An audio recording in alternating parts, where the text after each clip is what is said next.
बोल बाई बोल. गणेशबाग येलनपाडा. आदरणीय विचार मंचावरील अध्यक्ष महोदय, गावातील प्रतिष्ठ मंडळी, पूज्य गुरुजन वर्ग आणि माझे बालमित्रांनो, मी आज तुम्हाला मुलींचे शिक्षण प्रगती लक्षण याविषयी छोटेसे भाषण देणार आहे.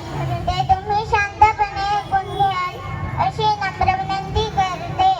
मुलामुलीत भेदभाव करू नका. मुलींचे शिक्षण अर्धवट सोडू नका.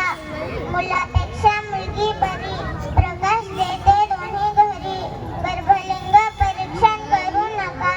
मुलींची संख्या कमी झाली आहे, त्यामुळे सरकारने लेख वाचवा लेख शिकवा अभियान सुरू केलं आहे. म्हणून म्हणतो, मुलींना शिकवा भेदभाव हटवा. मुलींना शिकवा भेदभाव हटवा. नुसते सांगून जमायचे नाही, शिक्षण देऊन सहान करायचं आहे. दुसरा काही उपाय नाही. दुसरा काही उपाय नाही. सर्वांनी शौचालय बांधून त्याचा वापर करा. भेदभाव पाडू नका.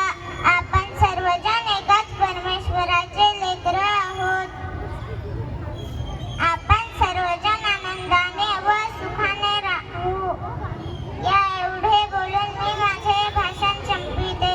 जय हिंद, जय भारत. वा वा, एकदम मस्त. एवढं भारी छोटी आपल्या समोर भाषण आणि आपण एक चांगला असा संदेश दिला आणि तो संदेश नक्कीच पडायला पाहिजे. आणि हा जर संदेश आपण पाळला तर आपल्याच गावाचा वेगळा बदल दिसू शकेल.